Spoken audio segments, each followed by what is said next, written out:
ना तू बोलतोय आज मीडियामध्ये। मला बिरोबाने सांगितलंय हे माजलेले प्रस्थापित एकदा माझ्या दारात आणून काप। माहिती आहे ना मी कशासाठी काम करतो, मी लोक माझ्यासाठी काय येतात, मी काय माझी संस्कृती खराब असतील तर लोक माझ्याकडे येतील का? चंद्रकांत दादांना तुम्ही काय बोलता रे, का जोड्यान हाणू का तुम्हाला, मी हाणू का? कुणाच्या वॉर रूम आहेत, कुणाच्या वॉर रूम मध्ये 500 लोक आहेत। आता मी काल बोललो तर रोहित पवार ना तू बोलतोय आज मीडियामध्ये की ते बिरोबा बन आहे आणि त्यांचे काय बोलावं त्यांनी तिथं ठरवलं पाहिजे।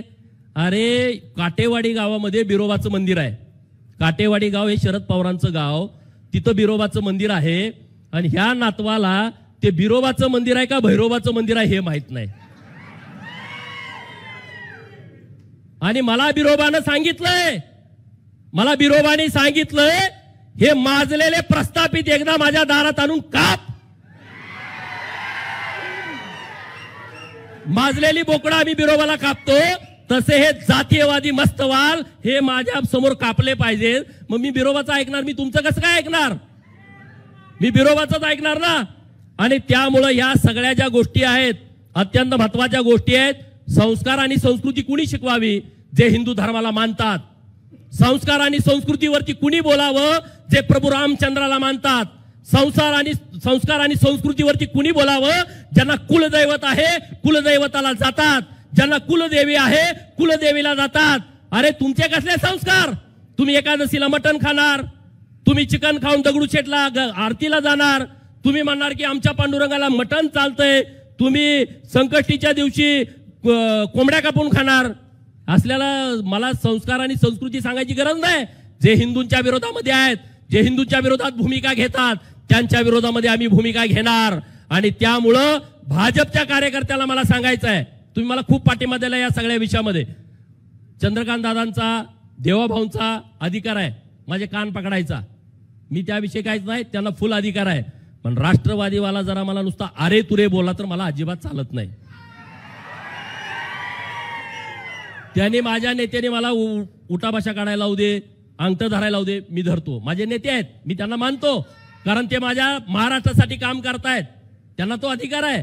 पण दोन कुठला आयऱ्या गायऱ्या येईल आणि मला धमकी देईल, मी अशा धमकीला भीत घालत नाही, अशा धमकीसाठी माझा जन्म झाला नाही। अरे हमें टूटना पसंद है, हमें टूटना पसंद है, मगर किसी के आगे झुकना नहीं। आम्ही कुणाच्या पुढे झुकायला तयार नाही। आणि त्यामुळे भारतीय जनता पार्टीचा हा जो वारू महाराष्ट्रामध्ये विकासाचा सुरू आहे, तो वारू कुणी रोखू शकत नाही।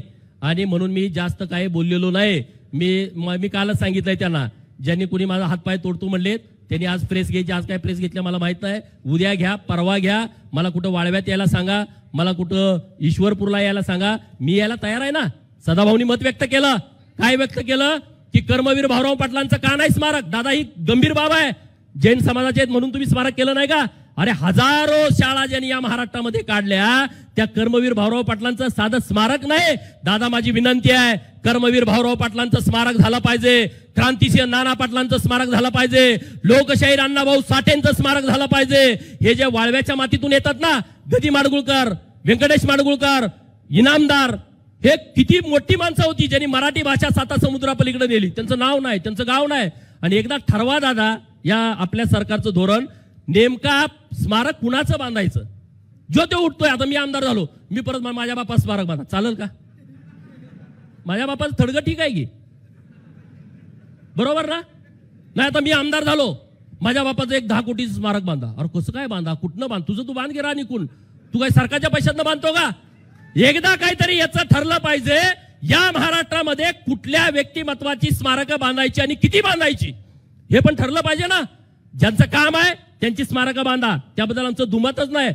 अरे परंतु 20 कोटीचं, 30 कोटीचं, 40 कोटीचं, 50 कोटीचं स्मारक, इकडं लगा एका समाजाला 50 कोटी दिले तर त्या समाजातली पोरं शिकून क्लास 1 अधिकारी होतील। हेळवी समाजाला 50 कोटी द्या ना, इकडे तुम्ही नंदीवाले समाजाला 50 कोटी द्या, नंदी बैलवाले समाजाला 50 कोटी द्या। तो जो मागत फिरतोय मर्याचा गाडेवाला, कडक लक्ष्मीवाला, कुडमुड्या जोशीवाला, त्याला द्या ना, ते तुमचं नाव तर घेतील, प्रत्येक घरी जाऊन सांगतील देवाभाऊनी दिलाय, चंद्रकांत दादांनी दिलाय, आता तुम्ही मंडळ केलेत, त्यांना तुम्ही पैसे द्या। आम्ही सगळं गावागावात घराघरात जाऊन सांगू कार्यकर्त्याची पण गरज नाही. आमच्या भटकंती समाजाचा धंदाच आहे ना, या घरात त्या घरात जायचं, भिक्षुकरी समाज.